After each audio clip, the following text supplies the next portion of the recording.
Chapter 34, The Line. The Line. Frithia kicked back the canvas, a rush of cool, dusty air swelling into the small tent as she struggled out and fought not to bring half the bedding she had just laid down with her, careful not to dislodge the poles with the bag she was dragging after her, the heavy pack plowing furrows in the parched earth. She had retreated inside officially to secure the inner poles and lay out the bedding, though she had indulged in a few moments rooting through her pack for one of her few comforts in that barren place. Her cheeks were sore, not burnt by the sun, but dried by hot winds and further tormented by the scrubbing wool of her scarf, worn day and night against sun and cold. Harrieta and a few of the older women had shown her the paste they used themselves, a thick balm made from almond oil and turmeric and other spices that was every kind of heaven for her parched skin, even if did make her smell like a midwinter stolen loaf. Frithia brushed the hair back from her face, fighting to tuck the shorter strands behind her ears, the breeze taking great delight in plastering them to her oiled cheeks. If only as much could have been done for her aching legs, punished by days of walking over sand and then later the stony ground of the plains about them, the sure-footed pony the Amma had lent to them for their equipment her only consolation.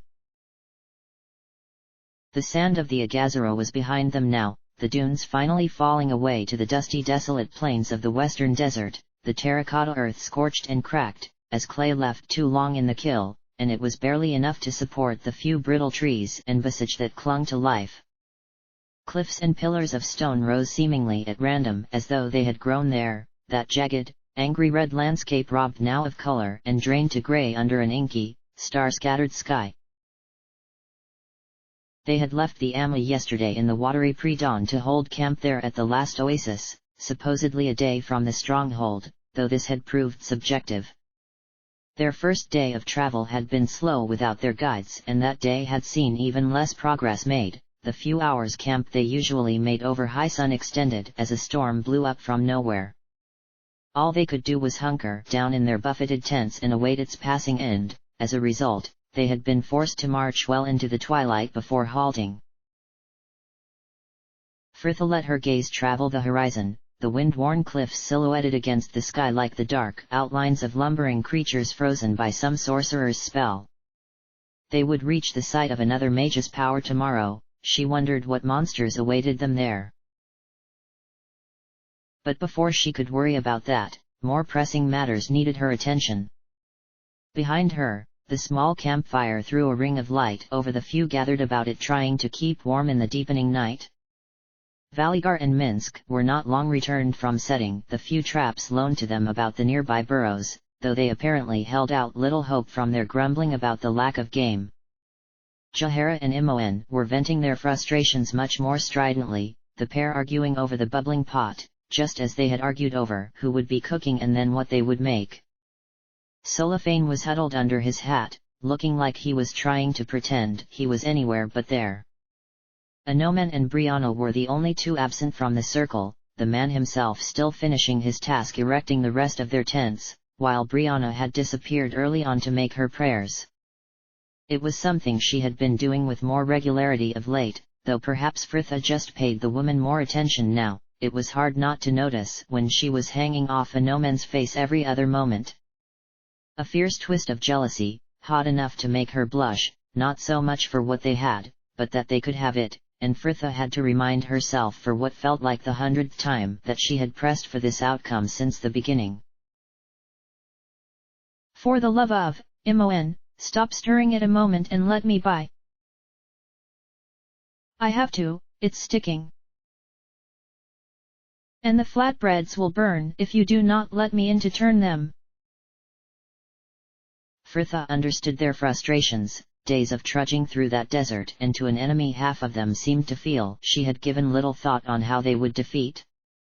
But, however she reassured them, she could not imbue them with that feeling she had, that complete confidence in where she was and where she needed to be. She adjusted the scarf and smoothed back her hair, slowly working up energy to go over and put stop to their quarrel as Anomen crawled from the tent opposite. Anomen, she greeted, the man straightening to brush the dust from his trousers. All pitched and secure now? I don't fancy chasing after my tent in my underwear should another storm blow up in the night. His smile was briefer than a Rashmi summer. They are as secure as I can make them in ground so dry, at least, it easier here than in the dunes. Frithha nodded gravely as though she gave a dried fig either way. She had thought it would be awful being with him after what she had come upon, a torture of awkward glances and mumbled conversations. But a near lifetime of hiding her true feelings from the world had served her well, and she found she was quite merrily fooling herself. It was all so much easier in the north, even in the winter, though I suppose it gets as cold at night. At least we have Dharaj, there, to carry our things, though I think we work him harder than the Amma have done. They both spared a glance to the stout pony that was now free of his burden and laid on the edge of camp under a brightly striped throw, soft brown nose dipped into a small bag of oats.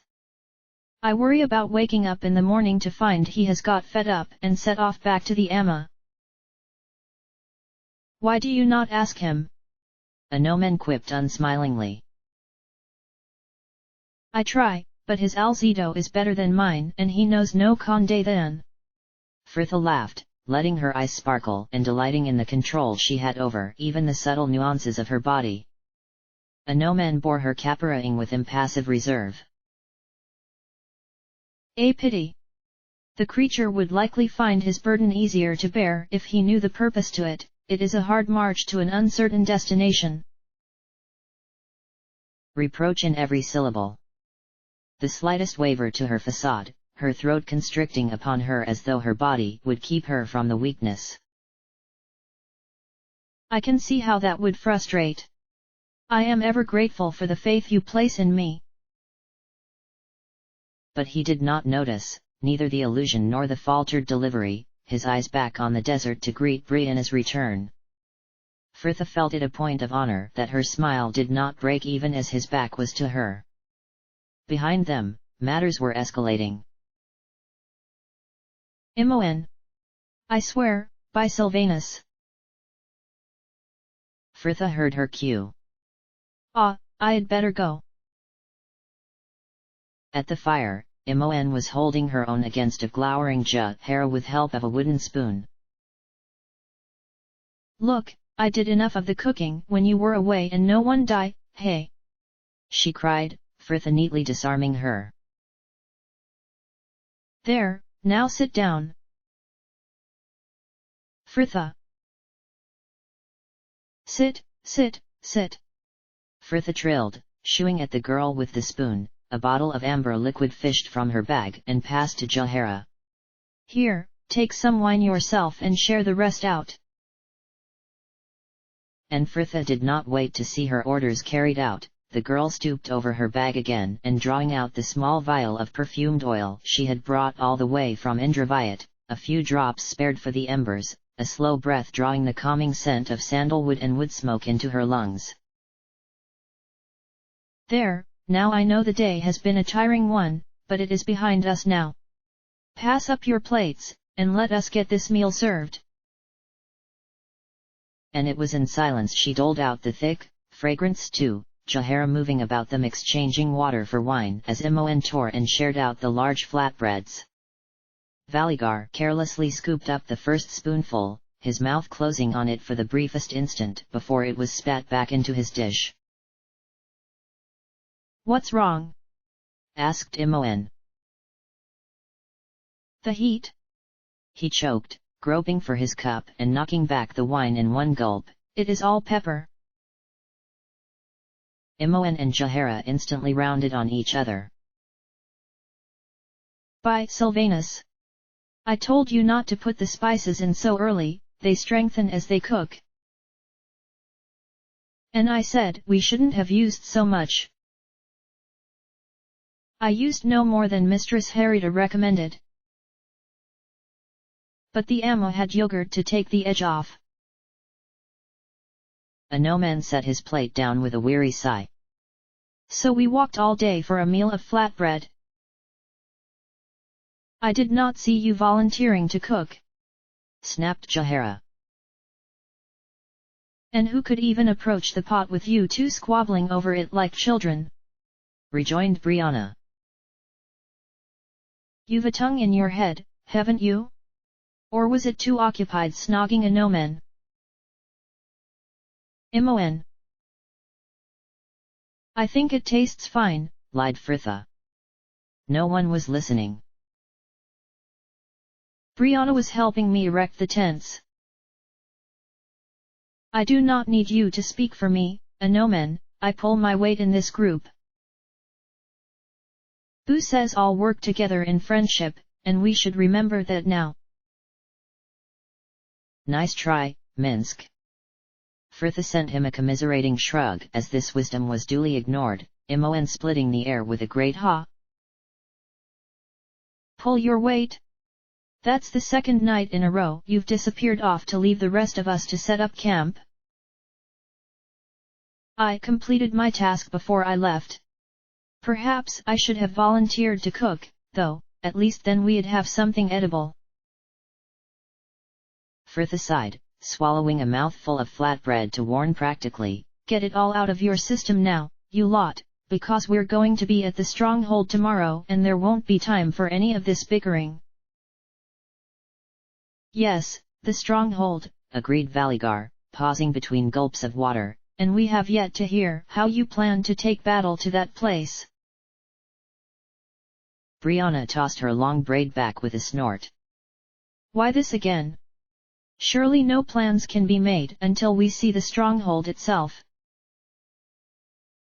Well, you've changed your tune, crowed Imoen, you were just as worried as the rest of us when a noman was griping about it the other day. Ow! Fritha winced, she could have done without hearing that. I know I ask a lot and the odds seem stacked against us, but have faith, this will all work out as it should. An easy prediction to see fulfilled, muttered the knight. You must tell us afterwards, if all progressed as you imagined. Fritha flushed while, at her side, Solafane was suddenly stiff. Perhaps one of you could offer up some plan then, if you are blessed with a before unstated prescience. Jahara's spoon hit her bowl to spatter overspiced stew across her lap. Such blind loyalty may have served you well in the darkness, but it does you no favors here, Solafane. Our doubts may seem unkind, but they are not unreasonable. Fritha's confidence has been rather misplaced of late. Need I remind you of the last plan that saw her imprisoned for a 10-day, while we risked unnecessary dangers to fetch her back? I did wonder when that would be brought up, lest we forget it was you who allowed her to be taken. And I suppose you had no part in that. I was against it until the last. It was time for this to end. Fritha drew a deep breath. It was the highest pitch she could reach and still call it singing, the shrill note piercing the night of the deep desert. The silence afterwards seemed very loud. She forced a smile.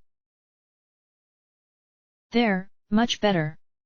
Now, my plan for the stronghold remains the same. We will infiltrate the place, seek out Abizigal and take his life. As for the details, well, we can worry about them as we go. The meal ended in the silence in which it had been served. Fritha was grateful, the girl more than happy to concentrate on spacing out the burning stew with great mouthfuls of flatbread in an effort to take the edge off, her wine saved for last and downed in one great cooling gulp. About her people were licking wounds and making the last few preparations before they could retire for what little rest they would get, Brianna cozying up to a nomen in a way that made Fritha wish she had some wine left.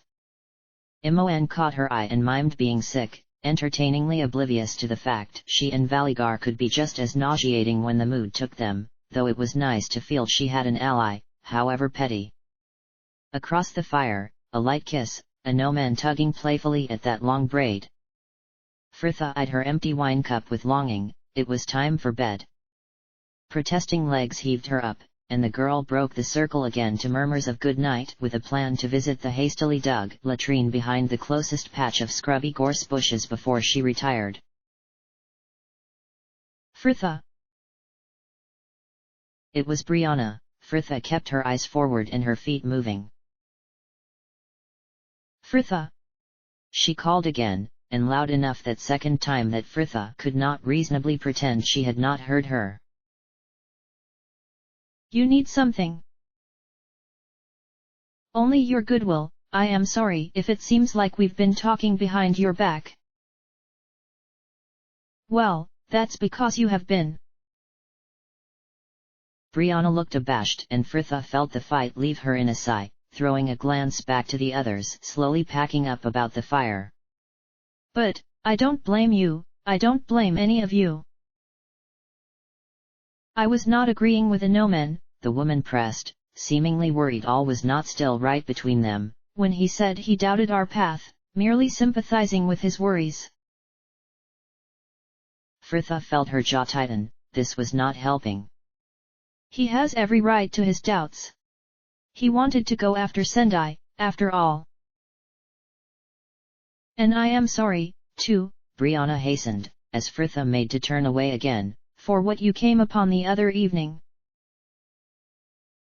There is no apology necessary, it was not your fault and it is none of my business. I do care for Anoman. I don't doubt it.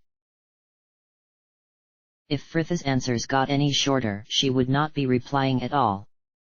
Brianna took the hint and moved swiftly on, a hand laid gently upon her shoulder. Fritha resisted the urge to shrug her off.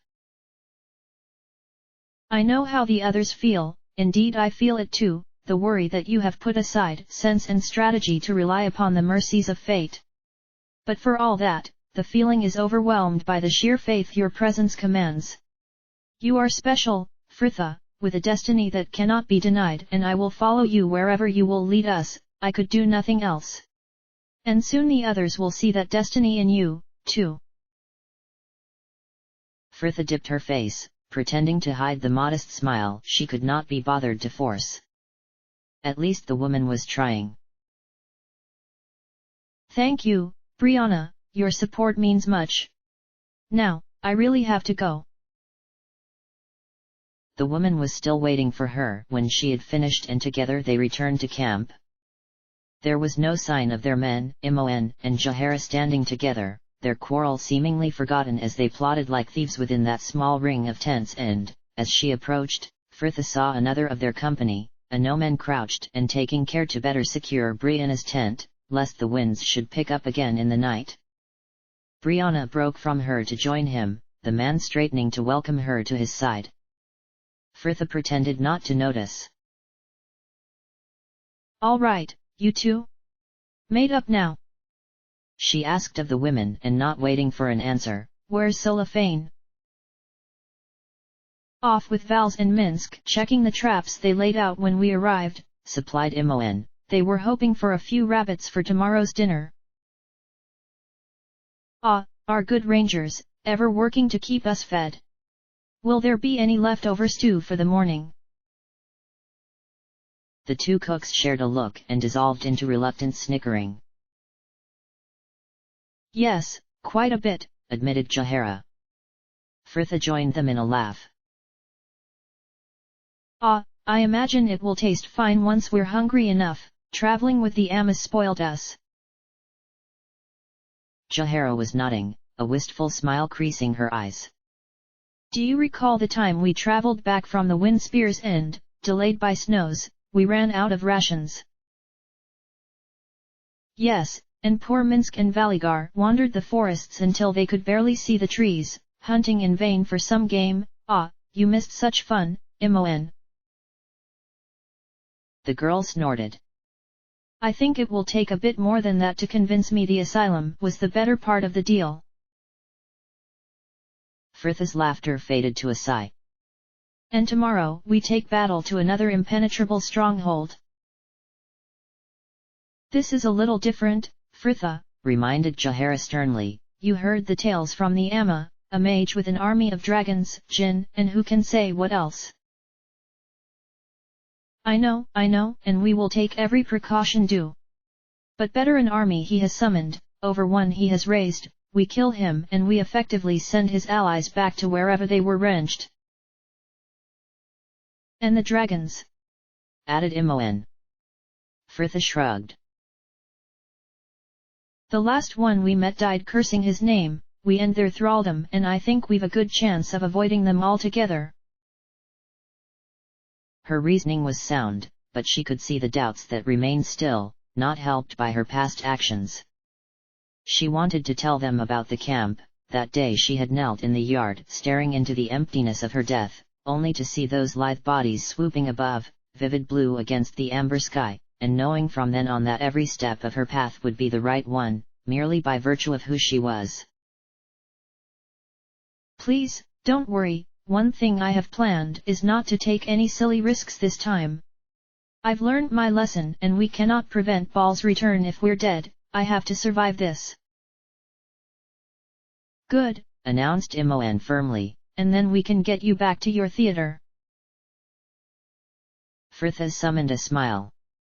That's the plan. Across from them, Anomen had finished securing the tent, he and Brianna standing before it in some quiet talk of their own. The man nodded, bidding her good night and making to leave, a hand at his arm forestalling him. A murmured offer that was more eyes than words, and Fritha did not wait to watch him follow her into the darkness. Anomen knelt as though fixed to the bedding they had just laid out as Brianna dumped her pack into the corner and heaved off her tunic, the man unsure whether he should be watching, unsure what he was even doing there or the desires that lingered behind her invitation. But that was the crux of their courtship so far, Anomen feeling constantly bewildered by the woman, who seemed to find his regard so hard to bear, yet whoever pressed their relations forward. His body had fewer qualms about the thing, his heart quickening, and he tried to ignore the building heat below his squirming stomach as the lantern light rendered her plain linen camisole almost transparent. The woman did not seem to care either way, sitting back to slip off her trousers and reveal shorts of the same thin material, her clothes neatly folded next to her pack with a satisfied sigh. There, you plan to sleep in all that, do you? No, he hastened, hauling off his tunic, Brianna needing no invitation to move closer, and he could feel the maddening warmth radiating from her bared skin. Her gaze raked over his torso, appreciative fingertips stroking lightly up one muscled arm and down his chest, tracing through the hair to run the length of the scar that curved above his heart. This looks to have been serious, how came you by it? Behind his eyes, Fritha harnessed her pain and drove the blade forward. Anomen swallowed. I do not remember. Brianna smiled, raising herself onto her knees and closing to his face to find, at last, the reluctance that betrayed him. What is wrong? Nothing, you are very fair, my lady. She snorted wryly. It has been mentioned. Her mouth met his, tongue probing past his lips, and instinct took over, hands on her back and pressing her closer, her skin impossibly smooth against his calloused fingers. It was wonderful to be so lost in the feeling, all doubt and that enduring regret falling away, and yet even then it prickled in the back of his mind, that quiet cry that perhaps there should not be any regrets from which to hide. He silenced it with a deepening of their kiss, her camisole so thin between them he could feel her skin bristle with pleasure. His body was screaming for more, something primal wanting to tear and press and be inside, the loss of control as fearsome as it was exhilarating. Her attention had moved lower, tugging insistently at the ties to his trousers, and he eased her back while he still had the will to do so. Brianna was frowning, dark eyes searching his face in the soft light. Do you not want this? No, he refuted hoarsely, almost laughing at the understatement. I want this, very much, I am just unused to things moving so quickly. Brianna still looked confused, a shade of hurt creeping in. What use are passions if you do not lose yourself to them? She sighed suddenly, turning from him to make for her own bedding. If you do not want to. No, he cut in quickly, grabbing her shoulders to halt her. it is not that. Please, just sit with me a moment. She snorted, but obliged him, just settling there where she was knelt, half turned from him and arms folded in her displeasure. There, I presume you would talk of something. But he did not answer her. There was nothing to be spoken between them, and she had once said she preferred acts to words. Her bag was open, his gaze catching on the pale handle. She did not speak as he took out her braid, but her breathing seemed to quicken with every stroke of the simple wooden brush. Her hair hung down her back, waved and silken like the fall of water, and Anoman indulged the urge to bury his face in it, the long tresses catching on his beard, his mouth finding its way through that luxuriant curtain to kiss her neck. A sigh of pleasure, his hands snaking about her waist, and she turned in his arms, her face dipped though it did nothing to hide the wary frown. Anoman, he answered, all in a kiss. 2 rabbits, not enough to feed them, but certainly enough to keep their rations of flatbread and dried meat from growing tired, so long as the one cooking them took a more subtle approach to seasoning. Perhaps he would volunteer next time. Solifane nodded to the 2 men, leaving them at the campfire as he returned to his tent. He was glad he had asked to join Valigar and Minsk checking the traps. They were happy to show him the technique to setting the simple snares, discussing the best places to set them and what they could be used to catch, and he liked learning new skills, especially up there. Anything to feel less vulnerable in that foreign world. Fritha had already changed for bed. Nights in the desert were certainly cold when compared to the blistering heat of the days, extremes he had found hard to fathom as they had traveled further south. That said, she was not exactly wrapped up. The girl knelt upon her bedding in her fine white kurti and little else, pale bare legs folded neatly under her. The tent was lit, not by the usual harsh blue of her wear light, but a flickering lantern, the soft yellow glow that bathed all in gold. Her hair had been combed out and put up again, copper curls bringing out the undercast of pink to her pearl-set ears and exposing the smooth curve of her neck as she peered into small hand mirror, busy tidying the kohl at her eyes. "Ah, you're back," she greeted without looking up. "Was the hunt successful?" "2 rabbits," he answered, entering on his knees, his boots already removed and left outside. "We 3 agreed to leave the traps and check again during our watches. They do not like to leave the creatures to suffer overlong." "When are we on watch?" Solifane snorted. "The last one of the 3 our meager night allows." The previous night had been the same, their group marching into the darkness only to leave again in the pre-dawn. Though it was true they made camp again for the 4 hottest hours over high sun, these were not the large airy pavilions of the Amma, and he had been finding it difficult to sleep in the stuffy confines of their tent. "Ah, another night with barely any sleep." Fritha heaved a weary sigh. "I won't have to wear kohl soon, my eyes will be dark enough without it." She paused in her preening to cock her head to him. "Do the drow wear makeup?" Solifane smiled, his answer coming muffled at first as he hauled off his dusty tunic and reached for the cleaner one he would sleep in. "Yes, and it is not merely limited to females as it so far seems up here. Termian and Kalimshite men sometimes kohl their eyes, but anyway." "Yes, the drow. For certain ceremonies, city festivals, victory celebrations, municipal orgies." "Indeed," he chuckled, "those attending wear paint on their bodies made from glowing mushrooms that grow in the caverns, and little else. But on a typical day in Ustnatha, both males and females line their eyes as you do, only with paint of white clay, to make their eyes appear larger and more attractive." "How pretty," she giggled. "I've some ground talcum here if you want to resume the fashion." "No, thank you. I rarely wore it even during my rest days. I was a warrior, not a lover." "I think you would perform more than adequately in both roles." The slight twitch of a smile, and she had returned attention to her mirror, Cellophane left to stare at her back. The surfacer women were too hard to read, the elf left unsure if they were just flirting for the mere entertainment of it or trying to entice him to make move towards them as seemed to be custom there, and he suspected Fritha was more than pleased to take advantage of this ambiguity.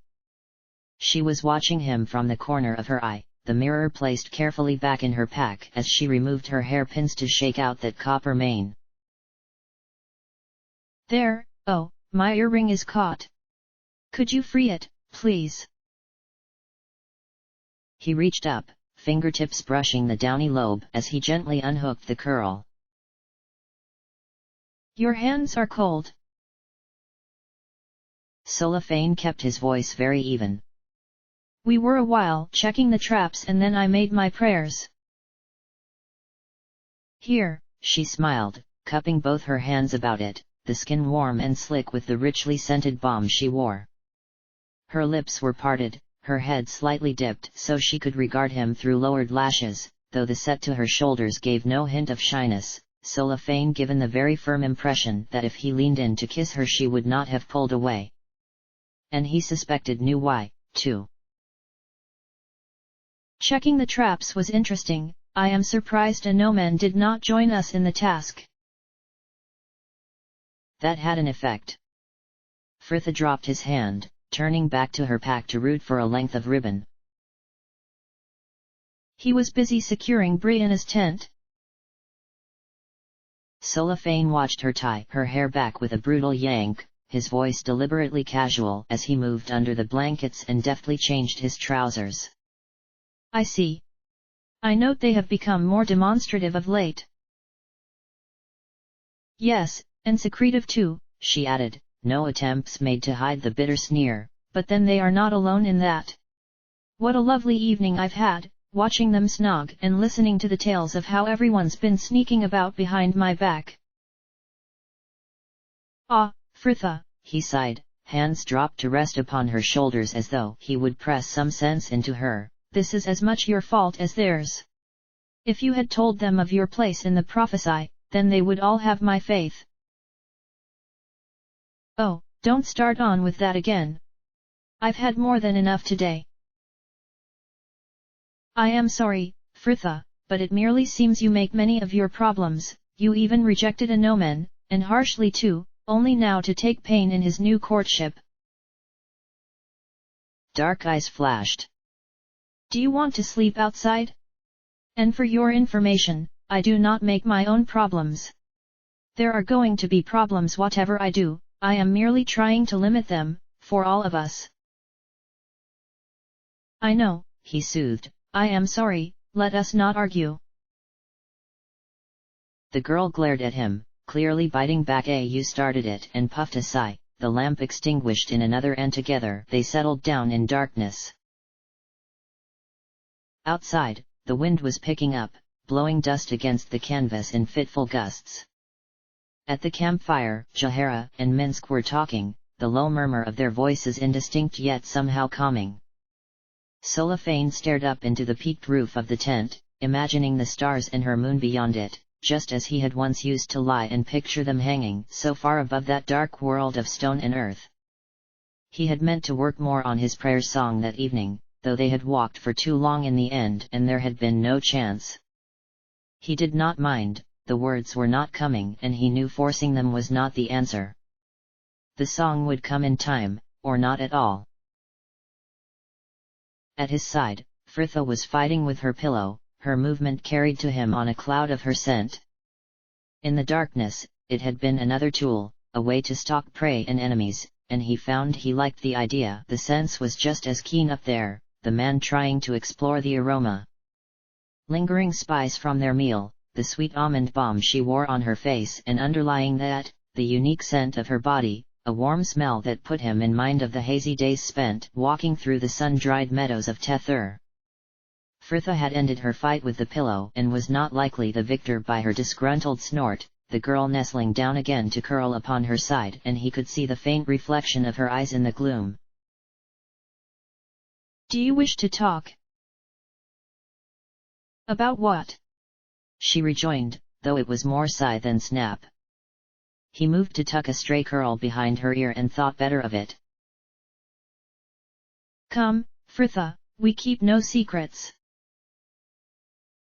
No, we don't, and it's no secret. Anomen and Brianna are together. I wanted my line and I got it. Line? Nothing, she dismissed. Besides, it was bound to happen sooner or later. Anomen is handsome like you. The sly smile was back, hidden beneath the blankets. Cellophane refused to be baited. We draw our bread for it. Another long sigh, the girl shifting onto her back once more. Yes, well, good night, Sola. Moments crept by in silence broken only by their breathing and the eerie howl of the wind across the plain, the drow feeling himself easing backwards into sleep, her voice so soft, at first, it could have been a dream. I'm glad you're back, I missed you when we couldn't share a tent. The words may have held a certain intimacy, but it was no longer the guarded voice of the seductress, the girl sounding small and lost in the darkness. Heat rushed to his face. I must confess, I missed it as well. I hope it is always so between us. A hand found his, fingers lacing firmly with his own as though she wanted to reassure herself he was there. I know I'm not the best friend, I ask a lot, and things now, they're confusing, but you will always be my brother, Cellophane. Valigar pulled the blankets up another inch, sure she would throw them off again in no time, but unable to leave her without doing so, his own blanket thrown over her thrashing feet in an effort to keep them from the cold air.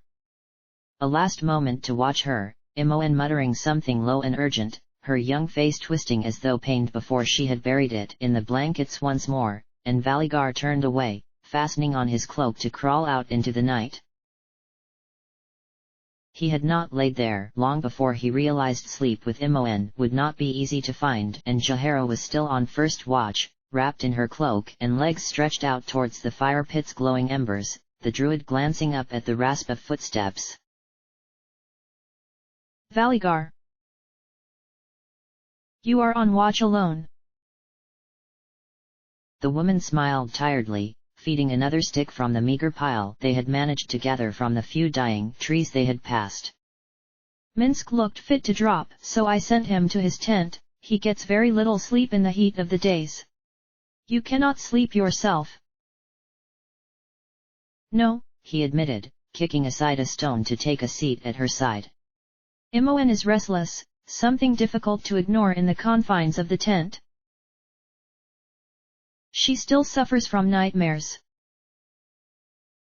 It was not a question and Valigar saw no need to confirm it, the man shrugging to add, I find it is better to let her sleep through. Waking her spares her little and she is tired enough. Jahara sighed, scrubbing a hand across her face, and for an instant, he saw the careworn weariness of a helpless mother. Sylvanus bless her. I would I could do more, but I do not believe any sedative I could brew would be of help. You have a hard task being guardian to such wards. Yes, it is difficult and they endure much for their blood, though I need not tell you of the pain of watching one for whom you care suffer. No. He agreed at length, the silence letting the dark worries he usually kept buried to surface. I sometimes wonder if this will ever end, if Imoen will ever be free of this taint. For Baal to be kept from his resurrection, then his essence must be contained with the children. That is the belief we are working on, is it not?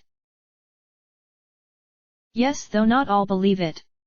I know Ithik thought the children doomed whatever we did, though he accompanied us to the grove anyway. That he made his sacrifice to preserve hope for something he did not even believe made it all the more poignant. It took a moment for her meaning to dawn. Sacrifice? Ithik is no more. The woman faltered, hazel eyes flickering shut for a brief moment of unguarded regret, and when she spoke again her voice was quiet. He was killed on the journey to the grove, in an altercation with the harpers and guards in Marmont. I could not bring myself to speak of it before, and now. What would be the point? Yes, what point indeed? He could see why such knowledge could do more harm than good. Valigar nodded gravely. I understand. So, he continued, easing them past this heavy silence, there are some who are convinced the children are doomed, and on the other side there is Fritha, who seems of late to hold an unwavering belief that we are all infallible servants of destiny. He felt his eyes narrow shrewdly. There is something she is not telling us. Arai snored convinced him that the druid knew nothing of it though, Jahara bringing her knees up to wrap them too within her cloak. Undoubtedly. That girl has always held a fondness for secrets. She spent too much time alone as a child, I suspect. She will have told one among us. Jahara laughed. Yes, and you will have a better chance of asking a dead man for the answer, so Lafane will not break faith with her. No. At least, not intentionally. Speaking of faith though, the druid continued, I am pleased to see you putting a little more of it in Imoen. I can understand your wariness, especially after your parents' corruption, but the girl has enough to carry in her heritage and your acceptance of its one gift can only make her troubles lighter. Valigar felt the guilt pang, saying he trusted her and forcing the feeling were two entirely different things. I must try, he offered gruffly, to be better than I am and to pay for the mistakes of my past. Yes, Jahara sighed, staring into the embers with distant eyes, that is all any of us can do in the end.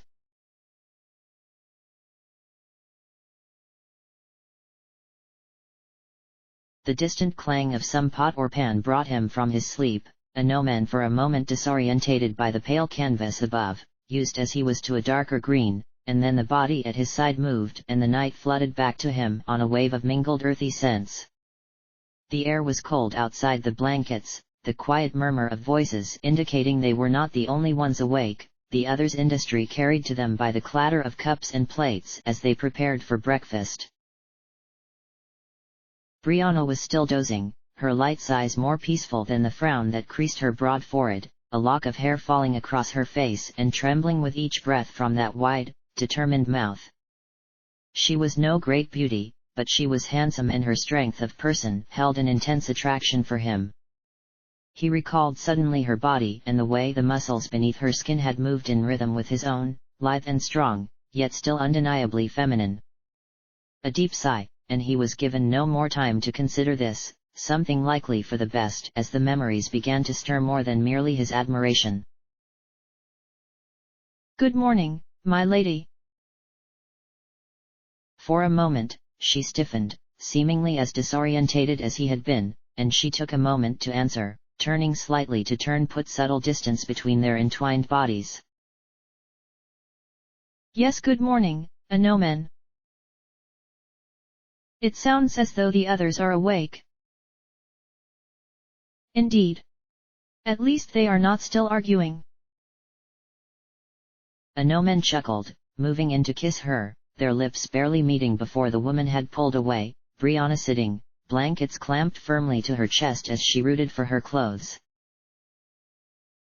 We should join them. Anoman watched her, unease evaporating the last of the morning's drowsy serenity. Brianna, is something wrong? She paused for long enough while struggling into her shorts to flash him a tight smile. No, why should there be? Last night, you did, well. He trailed off, unable to phrase it, but she answered all the same. It was very nice, Anoman. Her blithe dismissal did little to reassure him.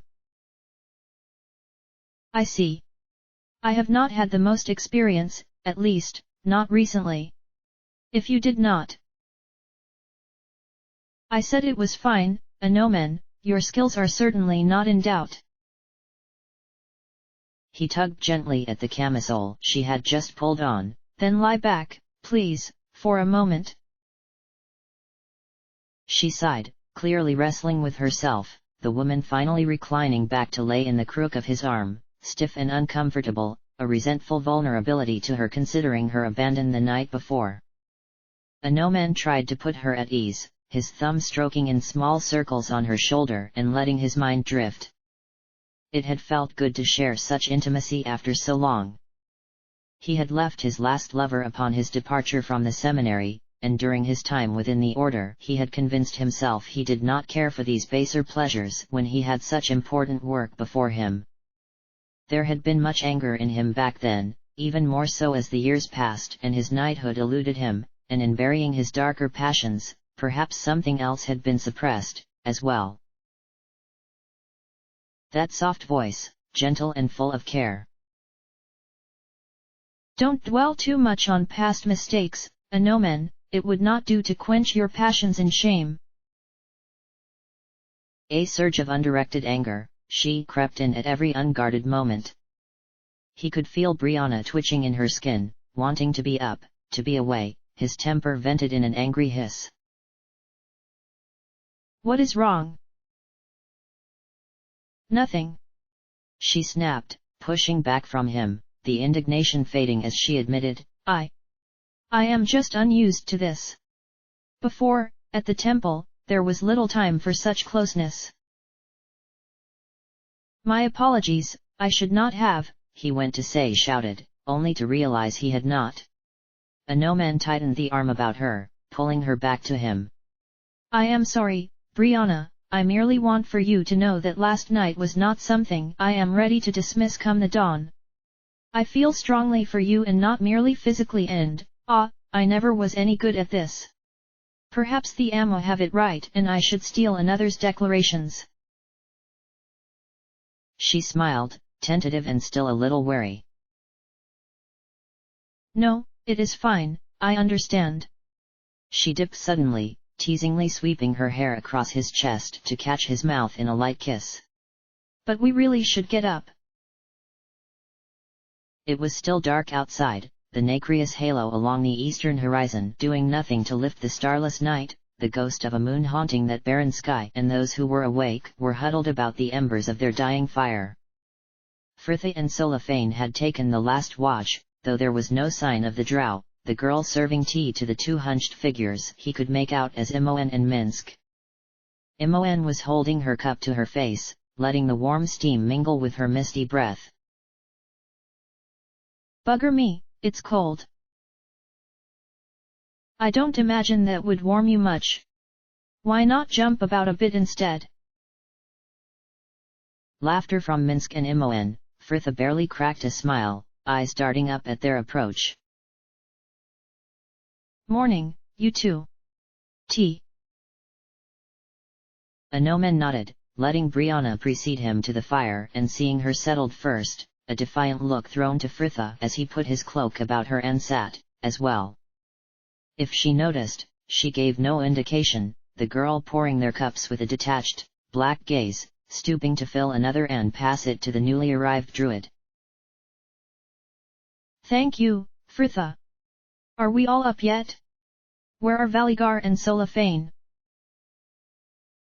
Collecting the traps, provided Imoen, they won't be long.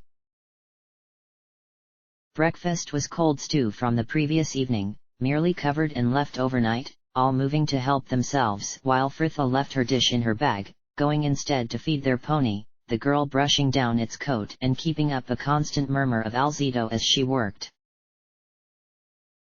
Hey Vals, called Imoen, the two men arrived back, Valigar leaning down to greet her with a spicy kiss while Solafane presented another rabbit to Jahara, the druid turning the limp, sleek body from hand to hand. Another fine one, how many does that make now? 4 altogether, enough for another stew. I'll cook, said Frithia quickly. Solafane snorted into his dish, though his smile soon faded in face of the breakfast she spooned into it.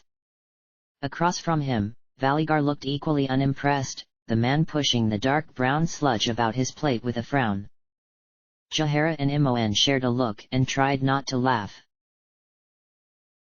For a while, all was silent, the camp slowly forcing down that morning's less than appetizing offering. Inomen had once been partial to the spicier dishes in his youth. His mother had hired a Kalamshite cook to return to her the lost flavors of her grandparents' home, though years of the seminary and bland field rations had robbed him of the preference, though he had to admit, this meal certainly tasted better cold. A moment to clear up, water spared to wipe down plates, and the now empty pot, and Fritha dropped to her knees beside the cold ash of their fire, her bright hair drained of color, a match to the subfusc red earth of the plain about them. Right, who has the map? Imoen and Jaehaera called their were-lights on instinct, Minsk drawing the map from his bag, every scarred knuckle brought out in the harsh light. The larger parchment was already folded to show the relevant square and laid before the girl as tribute, all pressings in about it as Fritha fished the rather more crumpled notes from her pocket. According to the Amma, the stronghold is located here, in a gorge of hot springs at the end of this cliff formation. Inomen followed the slender white finger as it traced down a blotted ink line that stood apart from the map's original quality. The gorge runs north to south and would make for the most direct route to his stronghold, but I suggest we head east and approach via these cliffs. If nothing else, they will provide us with a vantage to better see how the stronghold entrance is guarded. Is there any way to get down from the east? Asked Valigar. Jaehaera eased back on her haunches. The Amma mentioned the cliffs were sheer in most places, but recent disruptions in the hot springs have led to earth tremors. We could be in luck and find a landslide has provide us a path. If not, we'll just have to go the long way round, laughed Imoen. What time will we arrive there?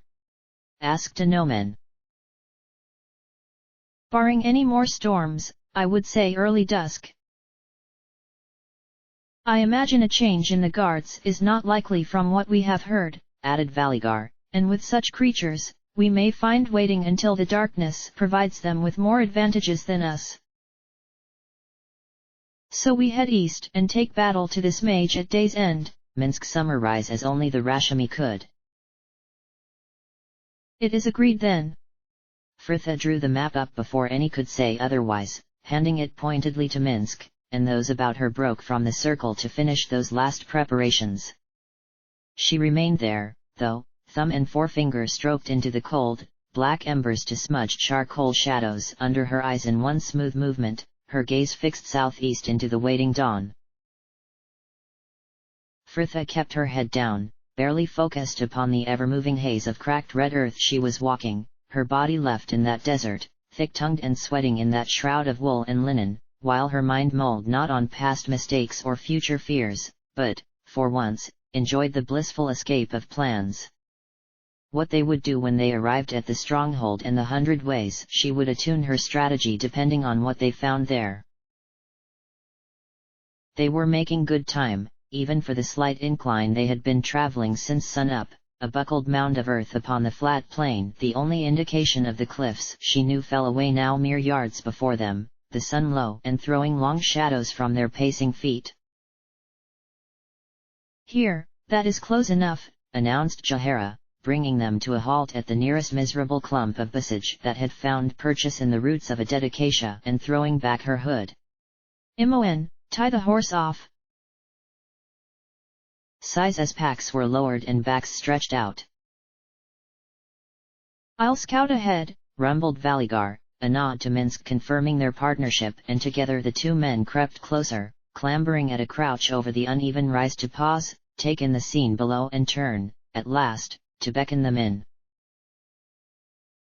And there it was, the gorge the Amma had described, clouds of reeking steam billowing from the shimmering pools that pocked the ox-blood earth. The section of cliffs just beneath them, and at other points along the gorge, had collapsed to make a rough stony slope into the ravine below. The entrance to Abizigal's stronghold was at the northern end, a black portal surrounded by a towering frontage that had been carved into the very cliff face, 4 tiers of pillars and statues in detail too fine to make out at that distance. But neither was the first to catch her eye, the acrid brimstone catching in her throat as Fritha gazed down upon those immobile ranks, unmindful of the drifting nishrua or collared manticores that prowled and pounced at shadows between the rows of soldiers, as red as the ground they were lined upon, each armed with sword and spear of dark grey iron, Abizigal's great stone army. Well, offered Jahara to the stunned silence the sight had impressed upon them, someone has been busy.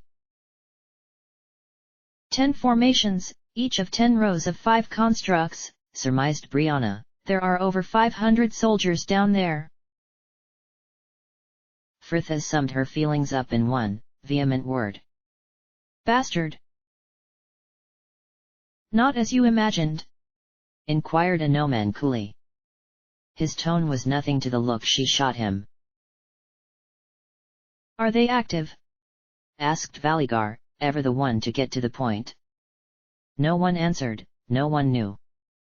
Solafane settled the issue, inching forward, a stone scooped from the ground before them, the drow weighing it a moment to send it hurtling from the cliffs. They ducked on instinct, a resounding thunk echoing up from the gorge. And nothing. I suppose they haven't been given any orders yet, said Imoen. Constructs aren't like golems, it's simple commands or none at all. Abizigal probably just likes to look out here and see his army. Well, considered Jahara, shifting back to peer over the edge, that is one thing to our advantage. As for his other guards, I had been hoping we could merely sneak past, but by the look of things, we'll need a distraction, said Brianna firmly. Imoen threw an impish look to their pony. Fritha frowned. You so keen to carry everything back to the Amma? Well, I suppose I could summon something else. Come on Vals, you can cover me.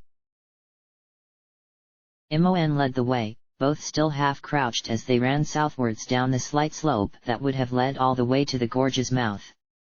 There was little cover there, the manticores all the closer for the drop in the cliffs, and she fancied she would hear their guttural breathing as she brought them to a halt.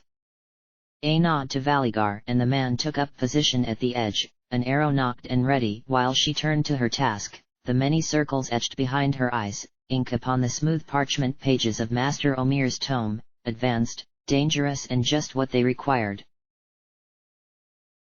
Circle, circle, rune, rune, circle, rune. Imoen worked quickly, no time for enchanted sand and engraved markers, the summoning circle just scratched into the earth with knife's tip, and what did it matter when the powers behind it were the same? Finished, she dropped to her knees, eyes closed to let her hands hover over the circles within circles, feeling the power building from her spine, through her chest and into her arms, the limbs suddenly heavy and light in the same instance, and pulled downward toward the hungry circle, the girl wrestling against it, heaving back, forcing it to open, to bring the creature forth. Imoen. He sounded urgent, afraid. She tried to open her eyes and reassure him, but it would not come. Imoen. Damn. A hiss, more surprise than pain. Imoen could feel the energies crackling about her, the pull was too strong, it was coming. Imoen. The world flew sideways, dust filling her lungs as she collided with the ground, Valigar next to her and both sprawl in its shadow. Imoen's wonder matched her delight. Oh, ho ho! An earth elemental! Gasped Valigar, gazing up at the hulking mound of earth and rocks that towered over them, like some giant rotted statue made by a creature who only had the vaguest idea of what a man should look like. Imoen, how did you? She did not even need to give it orders, just an instant to sense the air-aligned Nishrua were near and it had leapt from the cliffs to land with an earth tremor's roar. Imoen did not wait to see the carnage. Come on! The smash of stone and howls of manticores followed them back to the others, the group glancing up from where they had been watching her handiwork with an ill-disguised awe. There, distracting enough for you. Frithia just snorted, throwing her legs over the edge to lower herself onto that first rock. All right, in your own time and keep low. The climb was hard, Frithia followed by Jahara and then Solafane, the three leading the way and trying to find a safe path down, rocks balanced upon each other in that uneven slope and none too securely as Imoen soon discovered, arms windmilling as her foothold wobbled beneath her. Whoa! Take care, young Imoen, Minsk grumbled kindly, the girl dangling neatly from the back of her tunic as he set her gently down before him. Yeah, but it's not me I should be worried about, look. Down the gorge, her summoned guardian was losing its fight, one arm rebel at its feet while the other swung wildly, trying to loose the manticore that clung to it, its brothers circling for a weak spot. Just keep moving, cautioned Brianna, calmly assessing her next jump. We are nearly, The woman landed only to topple forward, the stone tumbling from under her feet. Brianna! A no-man lunged to grab her, missing her hand to fast on air, his desperate leap dislodging an avalanche of rocks. Watch out! Jahara glanced back just in time to dive from their path. Frithia dragged bodily after her, two boulders thundering past them down the slope and through clouds of red dust, Imoen's cry. The constructs! Frithia was already up and bounding after them, one of the boulders crashing into a set of those great stone feet. She dived through the dust and shards to throw her weight against the toppling statue, barely a foot from hitting his partner and felling the entire battalion.